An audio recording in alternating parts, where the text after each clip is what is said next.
Hello and welcome to How to Deal with Grief and Trauma. My name is Natalie Himmelrich.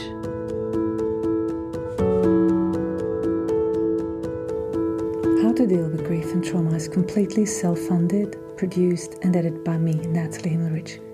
Consider making a small donation to support the podcast.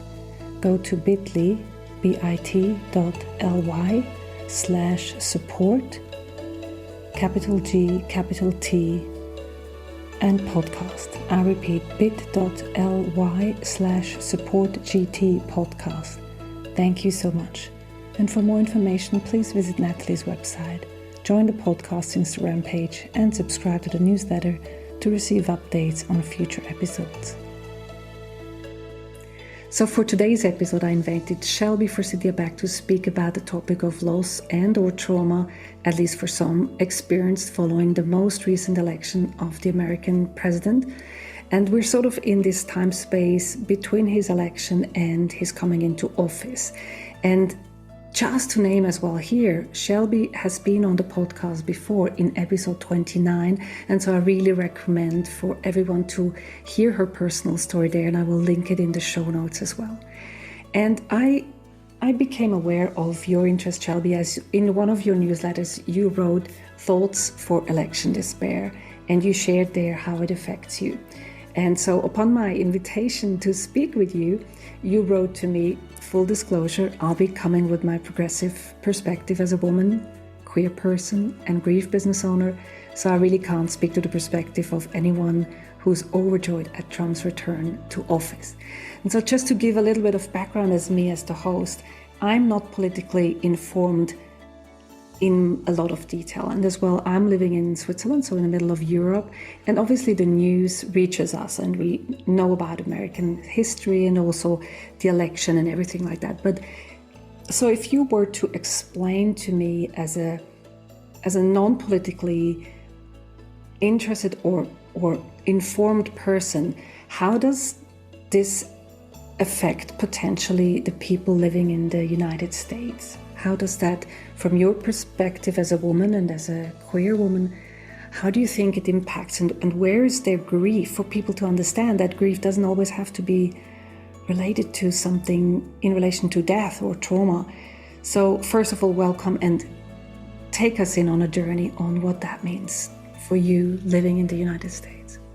Yeah, thank you for that. The welcome and for kind of the acknowledgement, wholeheartedly for the acknowledgement that grief lives everywhere, including places where death is not. And that includes politics too. I think there's a lot of people who are grieving with the news of Trump's election and soon to be inauguration. I think that the grief comes from a lot of places. There's grief of, I can't believe this is who we are as a country, as an identity, of this many people are so committed to this version or way of being in the world of, from my perspective, again, as a woman, a queer person, and somebody who owns a grief business, but somebody who is more cruel than they are kind and more quick to anger than they are to empathy, just as a way of being in the world, just as a very blanket statement. I can't believe this is who they are, not to mention things like racism, sexism, misogyny, ableism, all of the awful things that we've seen Trump do in public and come to learn that he does in private spaces, that reflects upon his character, and to say, this is who we've chosen, this is the best of the best that we've put into the highest office. And so I think there's a grief of identity, what's a good word for this, but like disconnection. Like, this is who my country says it is, and I live in this country, but I do not feel connected to that. There's a massive grief in that disconnection, and like a grief of a loss of pride or a loss of patriotism, which I think a lot of people, especially people who are older and who've seen the modeling of lots of US presidents, I'm thinking of Jimmy Carter, who just died this week at the recording of this podcast, but other presidents we've had who sort of upheld what so many of us know or believe to be like a higher standard of personhood, a greater character. So there's the grief of, I can't believe this is who we are. There's a grief too of, I can't believe we're doing this again. Yeah. That is informed by things that have already happened. The biggest thing that comes to mind for me, because my very best friend died from COVID-19 at 29 in 2022, was Trump's handling of the COVID pandemic. And this includes grief for people who have died during COVID. How much more will we lose if we go through another pandemic, God forbid, or if something else major in terms of a health crisis happens in this country? Who will he prioritize in terms of people, but what will he prioritize in terms of money and outreach and funding for things that need support? How many more of us will be marginalized or lost? And that's the biggest grief I'm thinking of is if we have to go through some major health crisis again, with him in a position of power, what will happen to us in terms of our literal lives that we've seen before? As a queer person and the wife of an immigrant, my wife immigrated here from Canada. We're having a lot of conversations about what that means and why we did it in that order and um, should we go I mean, there's so many conversations we're having right now about whether or not this is the best country to be living in. But to recognize and understand that because of who we are, identity-wise as queer people, but also as one half of us immigrant and the other person married to an immigrant, we could be scrutinized just by that. And we have the privilege and the benefit of being white people and being tied to Canada in the States. And so people from other countries, I'm thinking Mexico, I'm thinking Caribbean, South America, Asian countries, especially Africa, are even more marginalized by the United States and ridiculed and just blasted in media for who they are. This is not a country contrary to everything that was built by immigrants and everything that was written by immigrants. We do not treasure them. And this is a man who's made that very clear and is very interested in isolating the United States from the rest of the world. And for those of us who have friends and family and loved ones in other places that aren't here, there's a fear of what that will mean, or a fear that if they are here, we will lose them. They'll be deported, they'll be exiled, there'll be some way we can no longer be in touch with them. And that involves losses on just about every level: geographic loss, potentially financial loss, job loss, things that come with that sort of disconnection. And then you and I were talking before we got on the mic that one of the biggest fears I hear a lot of people have is sort of this grief or this despair over there's not a lot in place right now that seems like it can stop him. Where in his first presidency, when he was elected in 2016 and inaugurated in 2017, the United States has three branches of government, the presidency being one, the Supreme Court being another, and then kind of like what we would refer to as like our parliament, but like the Senate or the House of Representatives, and they all sort of check and balance each other. And so one branch can't do something too wild without the other two stepping in and saying, hey, you can't do that. And this was done by our founding fathers, who are problematic in and of themselves, but very intentionally so that the United States could never fall into a dictatorship, which is where, or a monarchy, which is where a lot of our founding fathers came from and said, we don't want to live under that, so let's do it differently. Let's guarantee that no one man can have so much power that he takes over everything and institutes his rule of law over the land above all else. And with this election, the presidency, the Supreme Court, so the judicial branch, and then the House and the Senate have all been flipped, some prior, some with this election, to be majority Republican, which is the party that Trump is also a part of. And so it's as if all the guardrails and all the checks and balances that could potentially stop him from taking some really drastic actions, putting horrific things into law, deciding that one religion is the law of the land, taking away even more rights for women, queer people, marginalized people. A lot of people are afraid of the dissolution of gay marriage now that Roe v. Wade has been overturned. There's a fear that nothing could stop him from really, really taking this country not just backwards in time, but into a sort of hellscape that could only exist in 2025 with the technological advances and the money and the power we have in the places where it lives right now. And not just, a lot of people say he's going to take things back to the 1950s. I said, but we didn't have a lot of the things we have now in the 1950s. I'm thinking things like computers. I'm thinking things like AI. I'm thinking things like social media.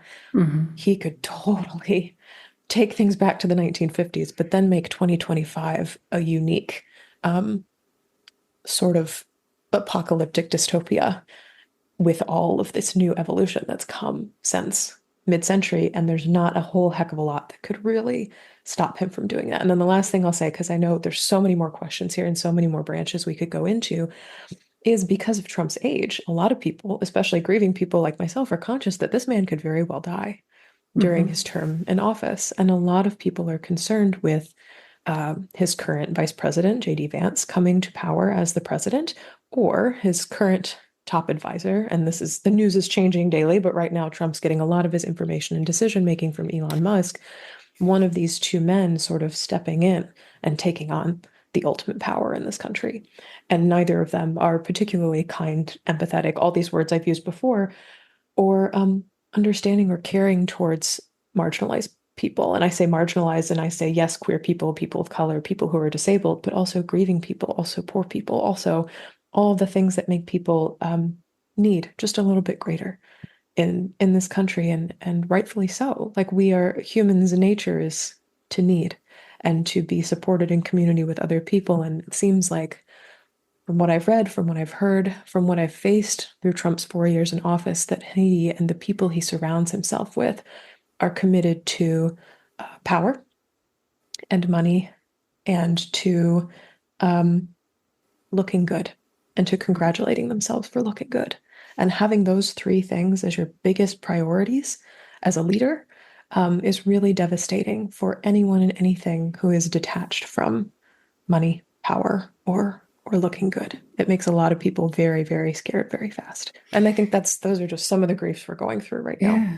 Like, so what I noticed when I listened to you, I noticed and I remember that when he was elected, I was in shock. Like, I from afar, I could barely believe that a nation as the United States and the variety of people living there would elect him again.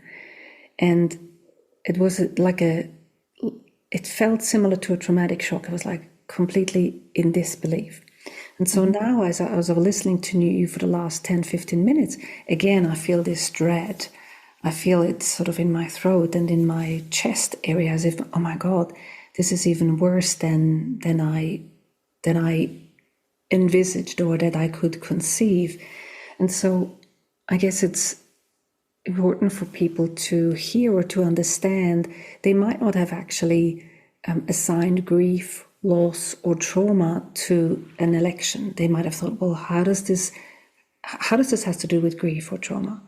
So what could we explain to them to make it, I mean, I'm very somatically based, so I understand what's happening, to understand that this is shock, this is disassociation. But if people are listening to this, how could they know what part of their experience is related to grief? Like, for example, before we started talking, we are in this limbo space between him being elected and him becoming inaugurated. So we're in this space where we don't actually know what's going to happen. And we sort of talked about anticipatory grief, something that you know is coming, but it's not yet here. But how can people actually, can feel or notice within themselves what they're dealing with? Yeah, I think that's a fantastic question, because I think a lot of people still think that grief only applies to someone dying. But I think grief can also apply to, especially in this case, I thought this would go one way, or I hoped things would be different, and then they went another. And so grieving the hope or the expectation of things going differently is a massive, massive grief that I often work with my clients and students. And something we very much talked about after the election is not just I hoped the results would turn out differently, but I hoped this wasn't who my friends and family actually were or held in their hearts. The grief of estrangement is very loud with this election and the gradual division of political parties and families and friend groups in this country. There's also the expectation of so many people on, I'm laughing because I'm stressed, but there's so many people on social media who were ready with the election of Kamala Harris and Tim Walz, the Democratic Party, who was running against Trump. We have a two-party system in the United States, which I'm not a fan of. This is not true in other countries, but we essentially have one party versus another party, and you pick, as is often joked, the lesser of two evils. But I think a lot of people, including myself, looked at Kamala Harris and Tim Walz, and I'm like, yeah, they have flaws, and they also appear to, through kindness, through empathy, through plans to support people with end of life care, with in home care, with relieving money burdens, all the other things that they had as a part of their platform. I think a lot of people were looking forward to their nervous systems being able to take a break for 4 years, or at least not having to wake up and have the first emotion or the first experience be dread, fear, or despair.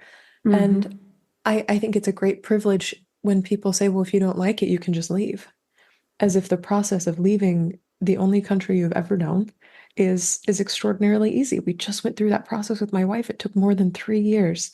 By the time you start and end, if you're lucky, it could take anywhere from a year to 4. And for so many of us, we can't afford to leave, or our families are here, or our loved ones are buried here. And God help us if I ever want to distance myself from the roots that I have put into the ground in this place.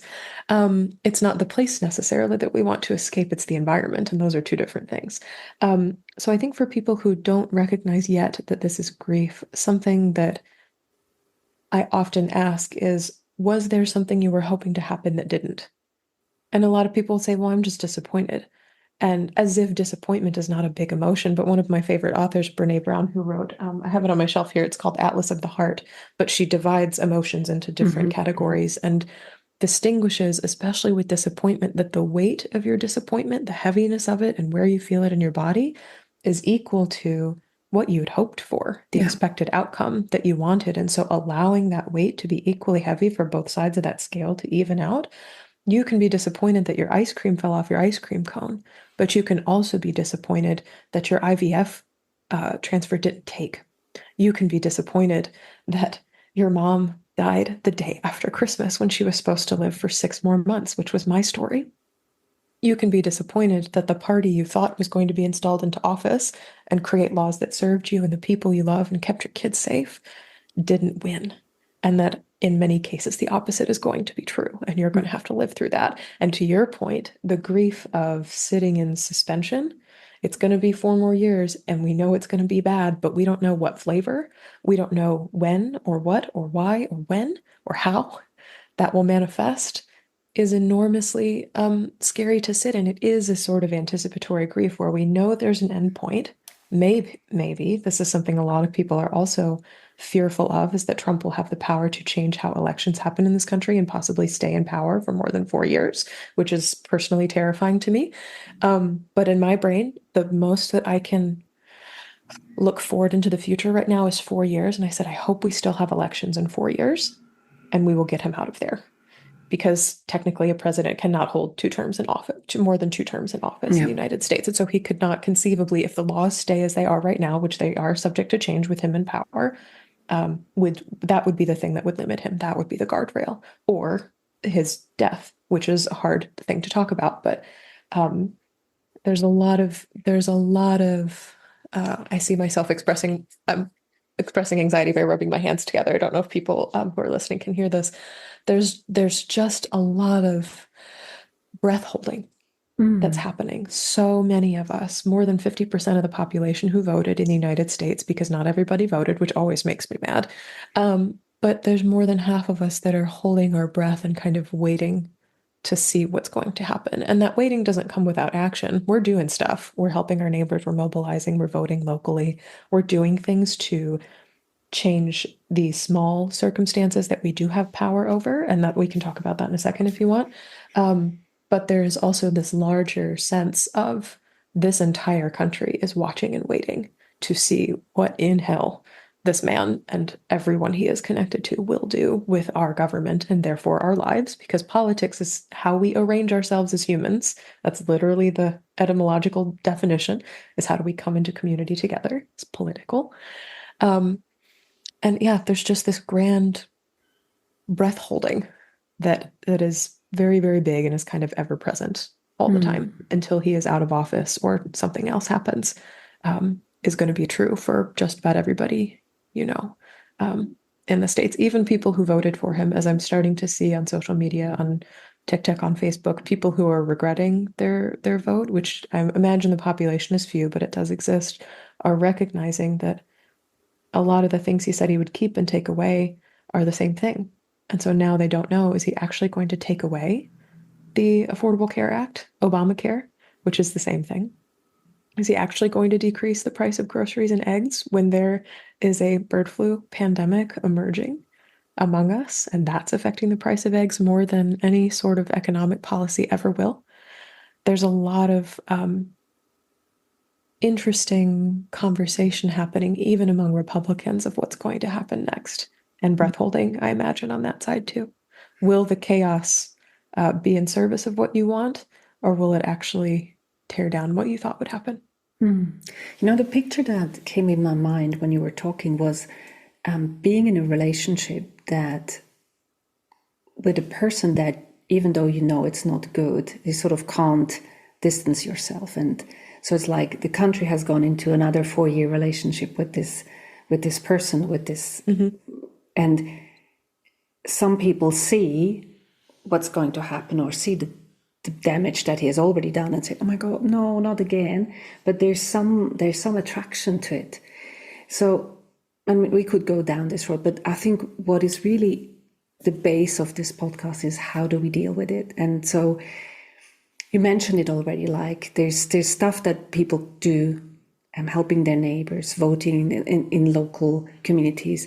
What can people do who are maybe noticing that, oh my God, yes, I'm struggling with what's going to happen, or I'm struggling with already some of the things, and they will, once they listen to this podcast, when it's aired, it's going to be when he's inaugurated. So how can people deal with their experiences of this loss, this trauma? What would you say from your perspective as a person that is living in this country that has to deal with it from a closer distance than I do?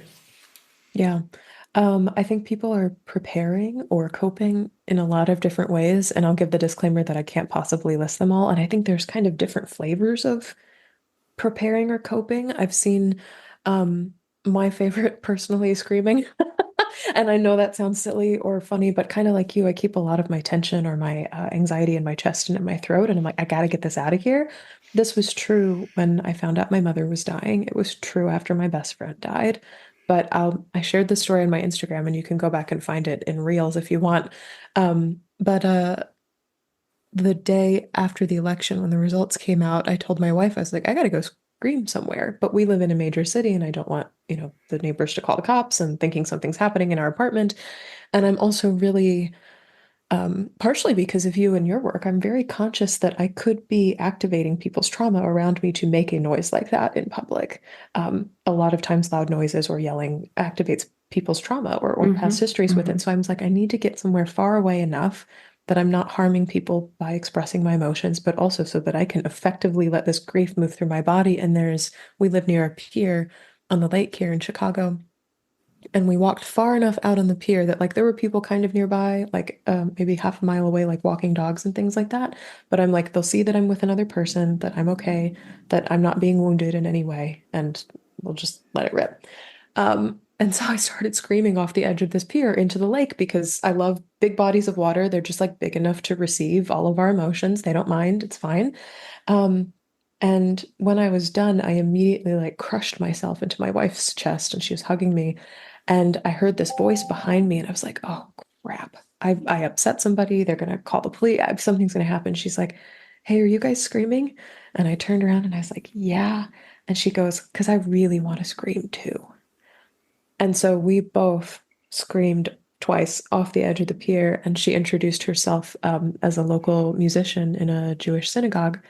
And she was equally devastated by the results of the election, and being able to meet her as a neighbor who lives here in this giant city, just like I do, to see somebody who's just as distraught was really actually extraordinarily comforting at a time when it felt like the world is ending all over again. And that's very much how I felt the first time that Trump was elected, before we knew the power of what he could do, and the wildness and unpredictability of who he was.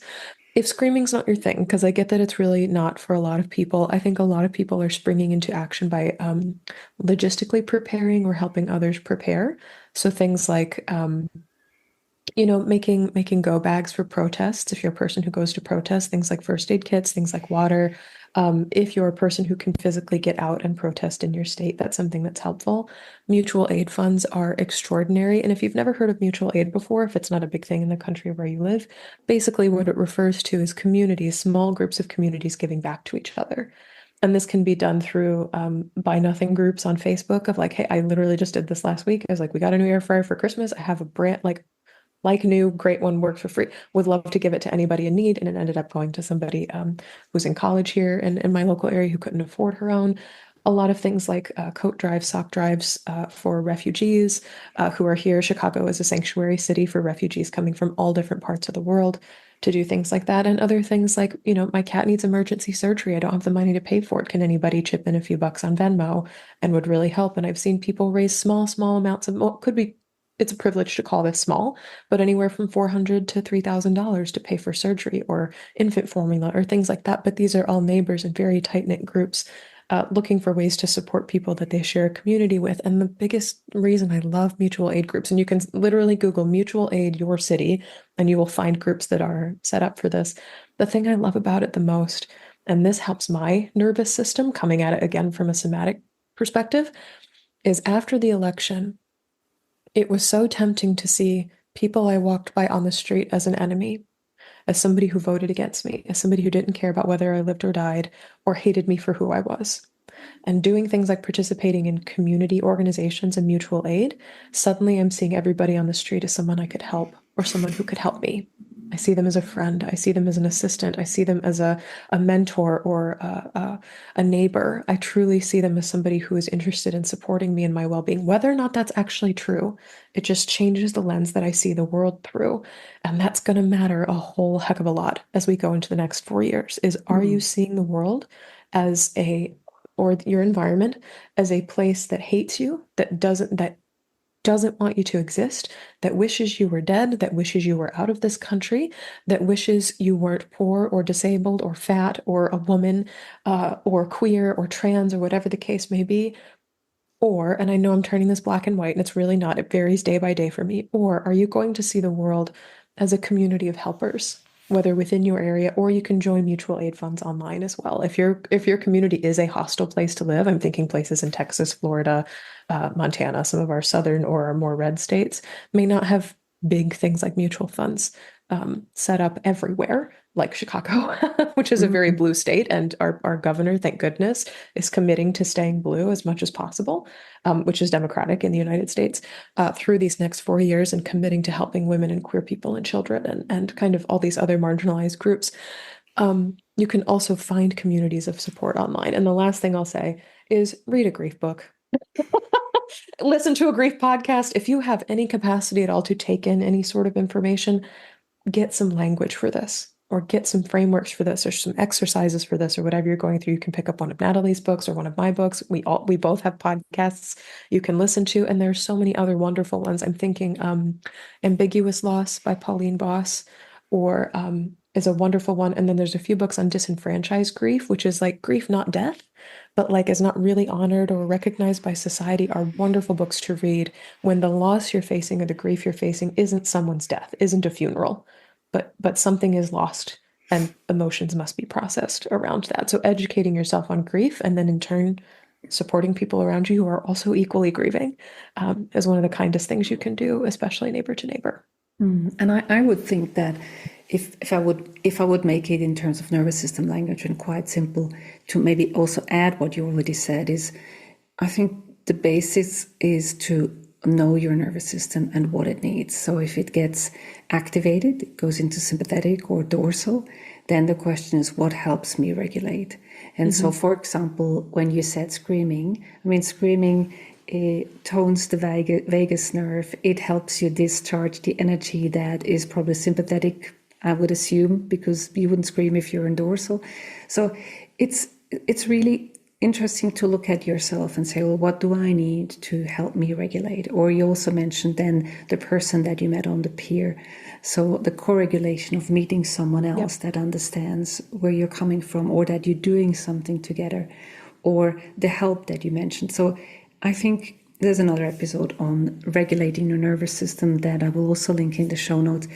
But it comes back to the basics of notice and naming what's going on in the person. Like you were saying, you noticed that you had all this energy, that you wanted to do something, what you wanted to scream.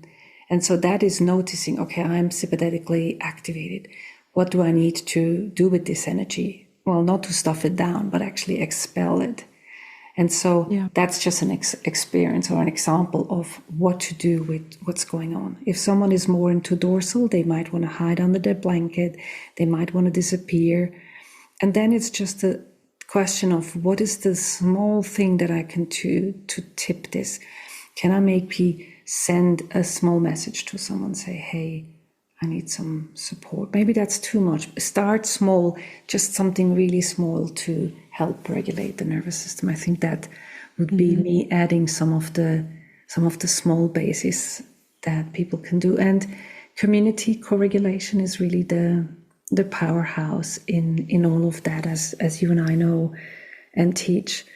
And I think it's good if people find someone that they can talk to, because one of the things that I realized when Trump got elected, the question, well, who can I share really with, or will this be someone who said, oh well, this is really well, finding people that you can trust and that you can confide in, and that you feel that get you where you're at. Yeah, and we'll understand the gravity of what this could mean. Because I think a lot of people right now, especially on the Republican or on Trump's side, are like, well, just wait and see. You're overreacting. Like, nothing's happened yet. And I'm like, that's the point. Nothing's happened yet. I'm kind of freaking out about what could happen. But in even just hearing how he speaks about what he wants and knowing who he looks to for guidance and what those people believe in about me as a woman, as a queer person, as a person helping grievers, and what he says and believes about other people, it's like a lot could happen. And so I definitely distance myself from people who believe I'm overreacting, or that in grief circles, I would say that your grief is too much. And spending time in circles where it's like, yeah, your grief makes sense.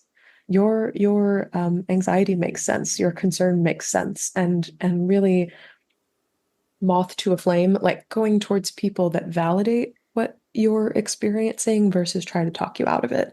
Because one is rooted in what you feel and know to be true, and the other one is what they feel and know to be true, which is something entirely different. I think that's a really, really fantastic point.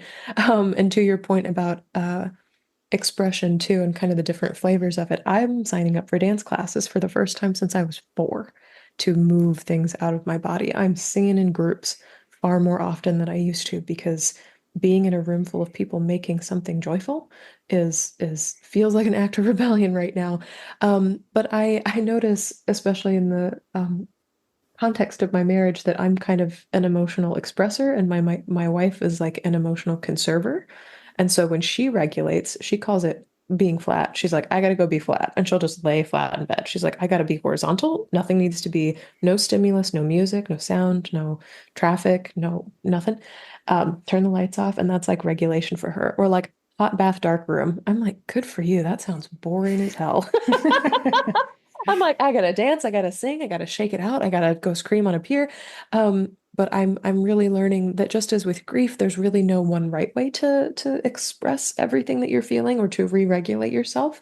It really is what works for you. And so if this feels possible to you, I love playing games with grief. A lot of people are like, why are you making grief funny? That's insulting.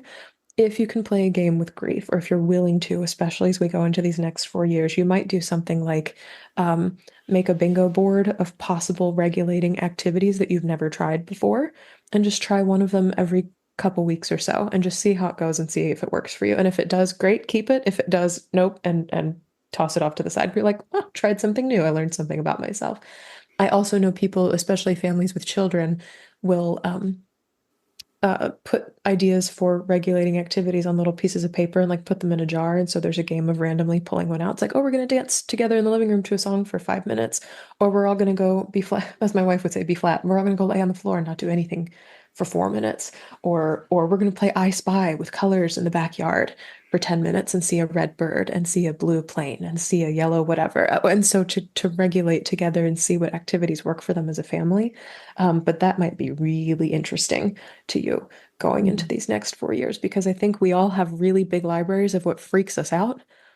And more important than ever is having libraries of what calms you down. Exactly. And it can seem like, oh, just take a bath, just use your scented soap, just light a candle. But for me, it really, screaming, dancing, singing in groups of people, like these things they really feel life-saving right now. They really feel crucial to continuing to continue to be here, to exist in this country, on this planet, at this moment in time. They feel very crucial to staying alive. Yeah, I think you made a beautiful point of expressing your ways to regulate and your wife's way of regulating being so diverse. And so each nervous system, they have, each of you listening, you have your neuroception, you have your detector as to what feels safe and what not. And that's an individual surveillance camera, so trust it. And the simplest way to find something and test it out is to just put it into Instagram or hashtag nervous system regulation and try it out. Because your nervous system will tell you, this is more stimulating at the moment, or this is more calming. It depends on what it needs. So thank you so much for this conversation. I think we're going to have more conversations in the next 4 years as to how do we deal with what's actually happening, not with what might happen. And I also want to recommend for people listening here, Shelby has a podcast, and this is how I got to know her. I mean, you hear her voice here, but it's beautiful to listen to you as well. And Ask Your Grief Guide, I think, is your most current one. Yes. And there might be questions that people want to ask you in relation to that. So go ahead and write a message. The details will all be in the show notes, the contact details for Shelby. And you can also ask a question on this podcast in the show notes. There's the top one, ask a question. So we'll look forward to hearing your comments. Thank you so much, Shelby. Thank you. I always love talking with you. Thanks for listening to How to Deal with Grief and Trauma. If you'd like to be updated on future episodes, please subscribe to my newsletter on nataliehimmelrich.com. If you need grief support, please contact me for a 30 minutes free discovery session. How to Deal with Grief and Trauma is produced and edited by me, Natalie Himmelrich. To support this podcast, please rate, review, and subscribe to or follow the podcast on Apple, Spotify, or wherever you get your podcasts. Thank you. And remember to keep breathing. I promise it will get easier.